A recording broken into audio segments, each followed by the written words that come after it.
Welcome back to Frighteningly Genteel. I'm your host, the narrator.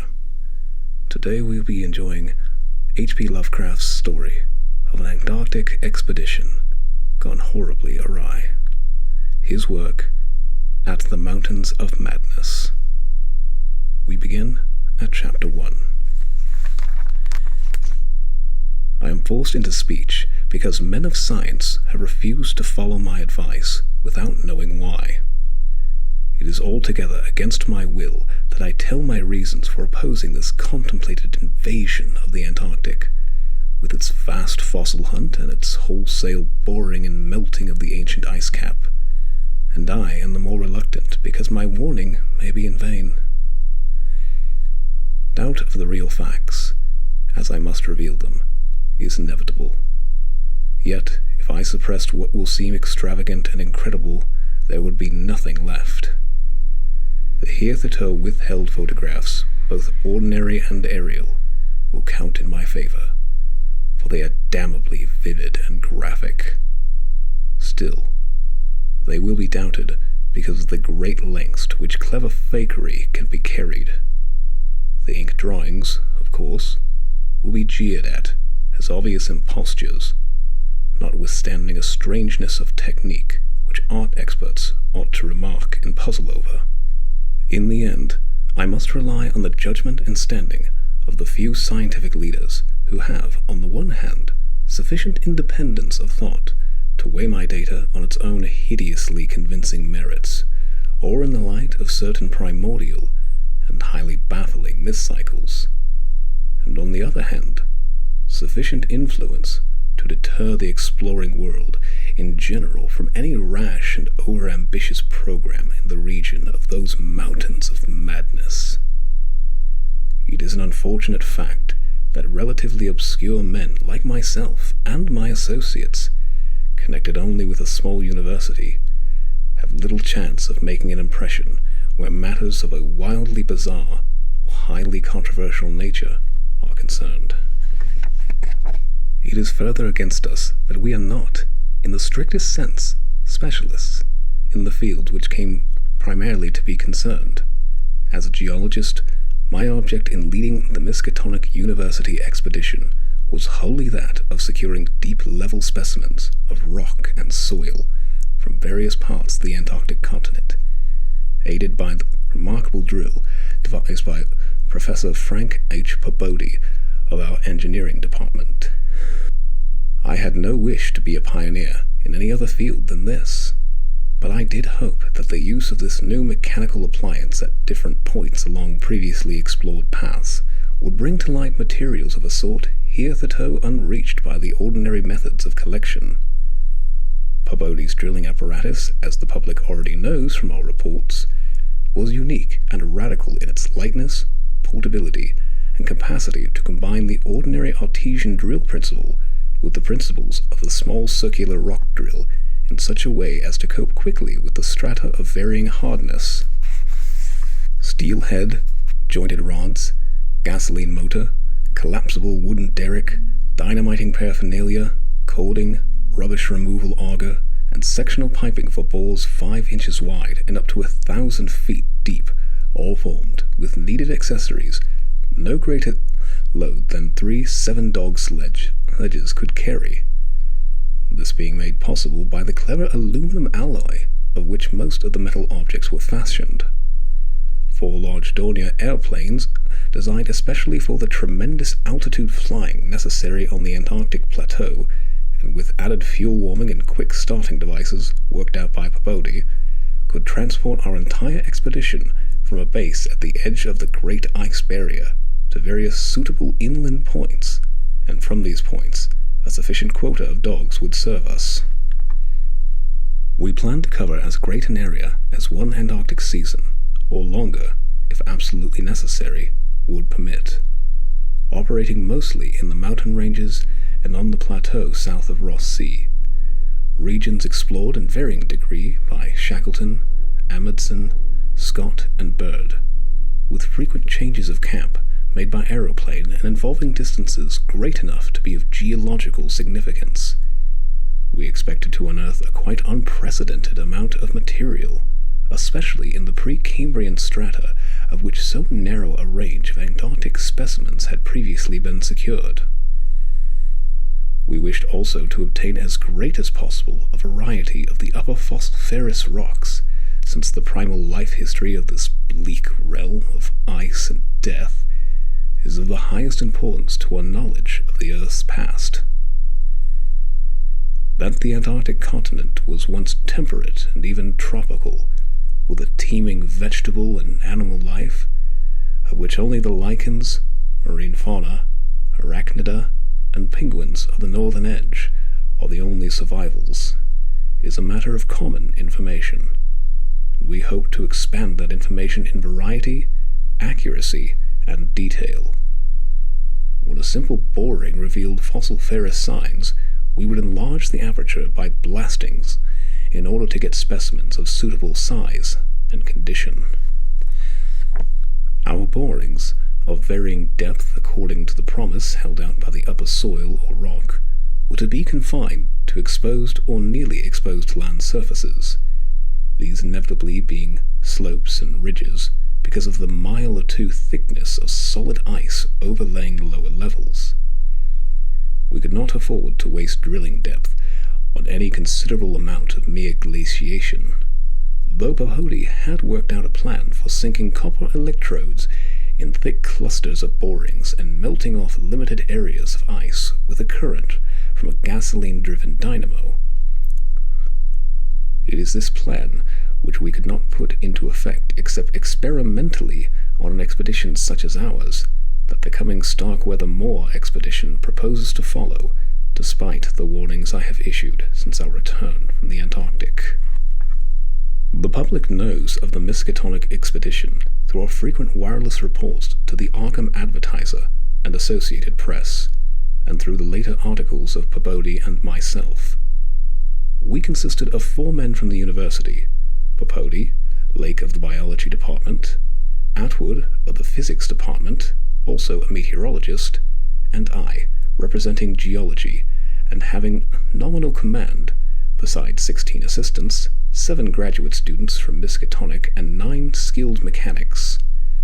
Of these 16, 12 were qualified aeroplane pilots, all but 2 of whom were competent wireless operators. 8 of them understood navigation with compass and sextant, as did Pobody, Atwood, and I. In addition, of course, our 2 ships, wooden ex-whalers, reinforced for ice conditions and having auxiliary steam, were fully manned. The Nathaniel Derby Pickman Foundation, aided by a few special contributions, financed the expedition. Hence our preparations were extremely thorough, despite the absence of great publicity. The dogs, sledges, machines, camp materials, and unassembled parts of our 5 planes were delivered in Boston, and there our ships were loaded. We were marvelously well equipped for our specific purposes, and in all matters pertaining to supplies, regimen, transportation, and camp construction, we were profited by the excellent example of our many recent and exceptionally brilliant predecessors. It was the unusual number and fame of these predecessors which made our own expedition, ample though it was, so little noticed by the world at large. As the newspapers told, we sailed from Boston Harbor on September 2nd, 1930, taking a leisurely course down the coast and through the Panama Canal, and stopping at Samoa and Hobart, Tasmania, at which latter place we took on our final supplies. None of our exploring party had ever been in the polar regions before, hence we all relied greatly on our ship captains, J.B. Douglas, commanding the brig Arkham and serving as commander of the sea party, and George Thorfinson, commanding the Baroque Miskatonic, both veteran whalers in Antarctic waters. As we left the inhabited world behind, the sun sank lower and lower in the north, and stayed longer and longer above the horizon each day. At about 62 degrees south latitude, we sighted our first icebergs, table-like objects with vertical sides, and just before reaching the Antarctic Circle, which we crossed on October 20th, with appropriately quaint ceremonies, we were considerably troubled with field ice. The falling temperature bothered me considerably after our long voyage through the tropics, but I tried to brace up for the worse rigors to come. On many occasions, the curious atmospheric effects enchanted me vastly, these including a strikingly vivid mirage, the first I had ever seen, in which distant bergs became the battlements of unimaginable cosmic castles. Pushing through the ice, which was fortunately neither extensive nor thickly packed, we regained open water at south latitude 67 degrees, east longitude 175 degrees. On the morning of October 26th, a strong land blink appeared on the south, and before noon we all felt a thrill of excitement at beholding a vast, lofty, and snow-clad mountain chain which opened out and uncovered the whole vista ahead. At last we had encountered an outpost of the great unknown continent, and its cryptic world of frozen death. These peaks were obviously the Admiralty Range, discovered by Ross, and it would now be our task to round the Cape Adair and sail down the east coast of Victoria Land to our contemplated base on the shore of McMurdo Sound at the foot of the volcano Erebus in south latitude 77 degrees 9. The last lap of the voyage was vivid and fancy-stirring. Great barren peaks of mystery, looming up constantly against the west as the low northern sun of noon, or the still lower horizon-grazing southern sun of midnight, poured its hazy, reddish rays over the white snow, bluish ice and water lanes, and black pits of exposed granite slope. Through the desolate summits swept raging, intermittent gusts of the terrible Antarctic wind, whose cadences sometimes held vague suggestions of a wild and half-sentient musical piping, with notes extending over a wide range, and which for some subconscious mnemonic reason seemed to me disquieting and even dimly terrible. Something about the scene reminded me of the strange and disturbing Asian paintings of Nicholas Rourke, and of the still stranger and more disturbing descriptions of the evilly fabled plateau of Leng, which occur in the dreaded Necronomicon of the mad Arab Abdul Az-Harad. I was rather sorry, later on, that I had ever looked into that monstrous book at the college library. On the 7th of November, sight of the westward range having been temporarily lost, we passed Franklin Island, and on the next day descried the cones of Mount Erebus and terror on Ross Island ahead, with a long line of the Perry Mountains beyond. There now stretched off to the east the low, white line of the Great Ice Barrier, rising perpendicularly to a height of 200 feet like the rocky cliffs of Quebec, and marking the end of the southward navigation. In the afternoon, we entered McMurdo Sound and stood off the coast in the lee of smoking Mount Erebus. The scoriae peak towered up some 12,700 feet against the eastern sky, like a Japanese print of the sacred Fujiyama, while beyond it rose the white, ghost-like height of Mount Terror, 10,900 feet in altitude, and now extinct as a volcano.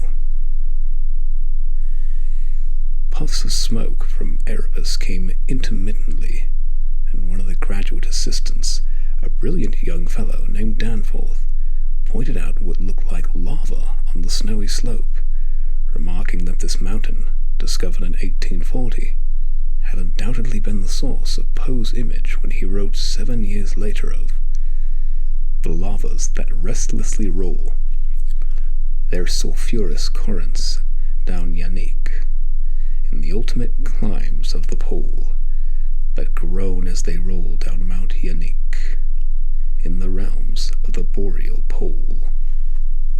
Danforth was a great reader of bizarre material, and had talked a good deal of Poe.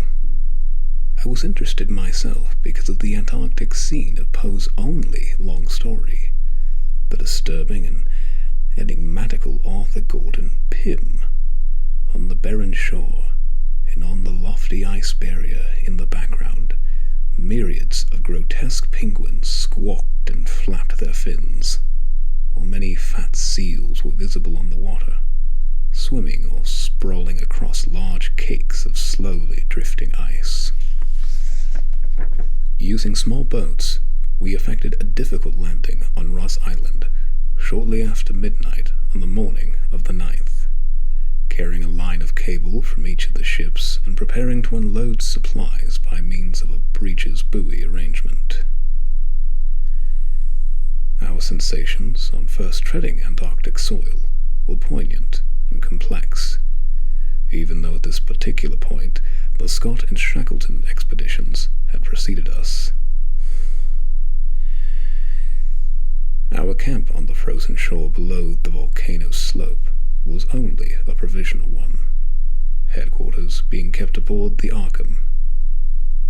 We landed all our drilling apparatus, dogs, sledges, tents, provisions, gasoline, tanks, experimental ice-melting outfit, cameras both ordinary and aerial, aeroplane parts, and other accessories, including 3 small portable wireless outfits, besides those in the planes, capable of communicating with the Arkham's large outfit from any part of the Antarctic continent that we would be likely to visit. The ship's outfit, communicating with the outside world, was to convey press reports to the Arkham Advertiser's powerful wireless station on Kingsport Head, Massachusetts. We hoped to complete our work during a single Antarctic summer, but if this proved impossible, we would winter on the Arkham, sending the Miskatonic north before the freezing of the ice for another summer's supplies. I need not repeat what the newspapers have already published about our early work, of our ascent of Mount Erebus, our successful mineral borings at several points on Ross Island, and the singular speed with which Peabody's apparatus accomplished them. Even through solid rock layers, our provisional test of the small ice-melting equipment, our perilous ascent of the Great Barrier with sledges and supplies, and our final assembling of 5 huge aeroplanes at the camp atop the barrier. The health of our land party, 20 men and 55 Alaskan sledge dogs, was remarkable, though of course we had so far encountered no really destructive temperatures or windstorms. For the most part, the thermometer varied between 0 and 20 degrees or 25 above, and our experience with New England winters had accustomed us to rigors of this sort. The barrier camp was semi-permanent and destined to be a storage cache for gasoline, provisions, dynamite, and various other supplies. Only 4 of our planes were needed to carry the actual exploring material, the 5th being left with a pilot and 2 men from the ship at the storage cache to form a means of reaching us from the Arkham in case all our exploring planes were lost. Later, when not using all the other planes for moving apparatus, we would employ 1 or 2 in a shuttle transportation service between this cache and another permanent base on the Great Plateau from 600 to 700 miles southward, beyond Beardmore Glacier. Despite the almost unanimous accounts of appalling winds and tempests that poured down from the plateau, we were determined to dispense with intermittent bases, taking our chances in the interest of economy and probable efficiency. Wireless reports have spoken of the breathtaking 4-hour, non-stop flight of our squadron on November 21st over the lofty shelf ice, with vast peaks rising on the west and the unfathomed silences echoing to the sound of our engines. Wind troubled us only moderately, and our radio compasses helped us through the one opaque fog we encountered. When the vast rise loomed ahead between latitudes 83 degrees and 84 degrees, we knew we had reached Beardmore Glacier, the largest valley glacier in the world, and that the frozen sea was now giving place to a frowning and mountainous coastline.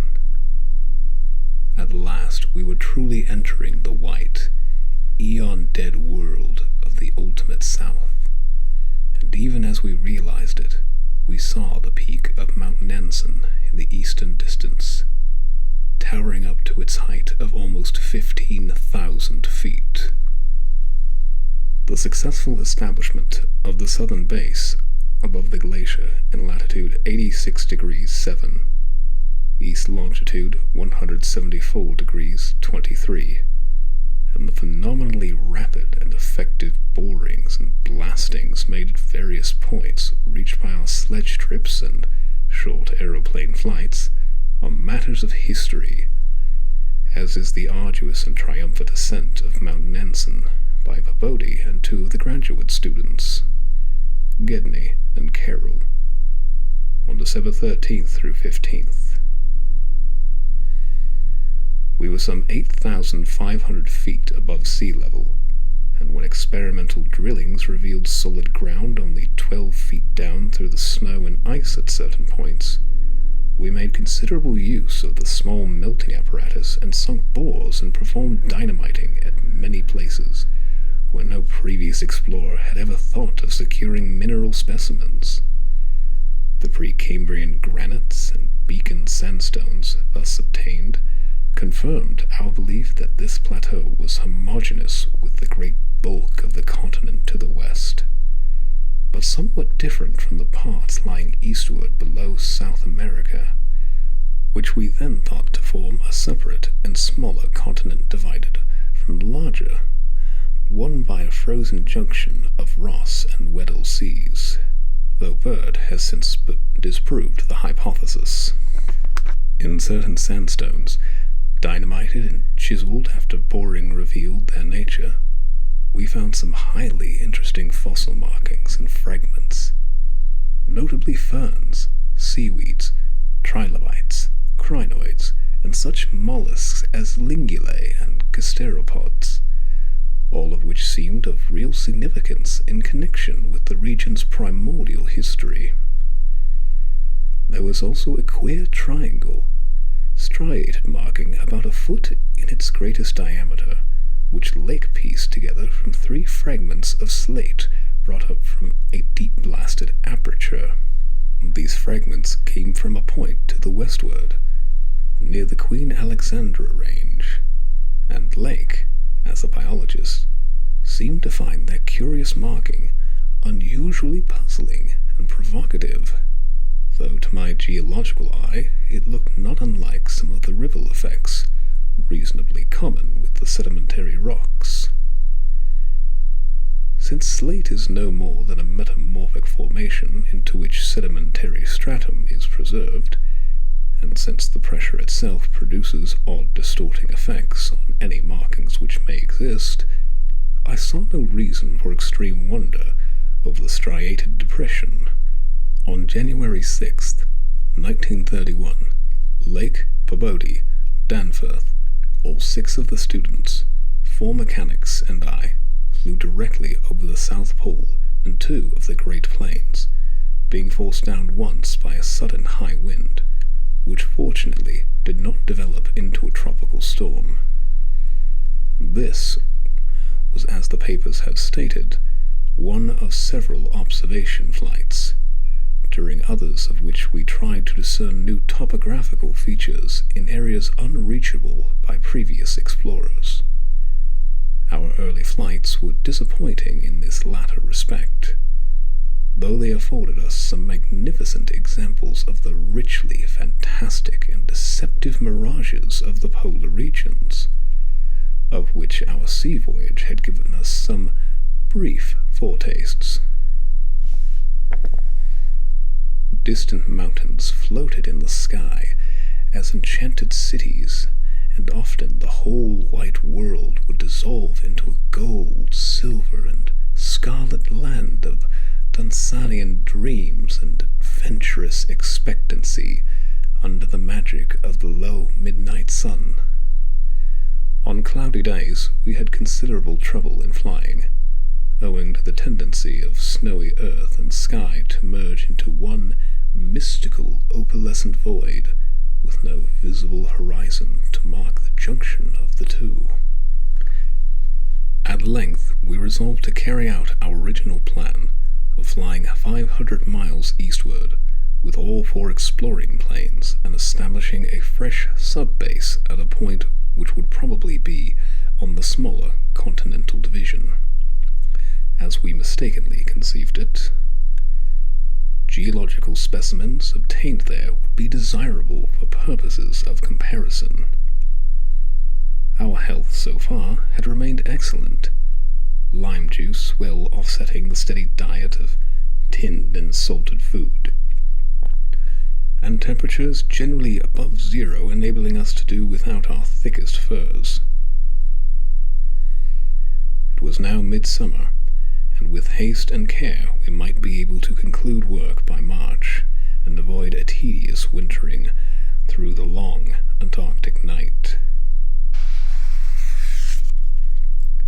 Several savage windstorms had burst upon us from the west, but we had escaped damage through the skill of Atwood in devising rudimentary aeroplane shelters and windbreaks of heavy snow blocks, and reinforcing the principal camp buildings with snow. Our good luck and efficiency had indeed been almost uncanny. The outside world knew, of course, of our program, and was told also of Lake's strange and dogged insistence on a westward, or rather northwestward, prospecting trip for our radical shift to the new base. It seems he had pondered a great deal, and with alarmingly radical daring, over that triangular striated marking in the slate, reading into it certain contradictions in nature and geological period which whetted his curiosity to the utmost, and made him avid to sink more borings and blastings in the west-stretching formation to which the exhumed fragments evidently belonged. He was strangely convinced that the marking was the print of some bulky, unknown, and radically unclassifiable organism of considerably advanced evolution. Notwithstanding that, the rock which bore it was of so vastly ancient a date, Cambrian, if not actually Precambrian, as to preclude the probable existence not only of all highly evolved life, but of any life at all, above the unicellular or at the most trilobite stage. These fragments, with their odd marking, must have been 500 million to 1,000 million years old. This concludes Chapter 1 of H.P. Lovecraft's At the Mountains of Madness. Join us again soon for Chapter 2. Thank you. Until next time, please like and subscribe.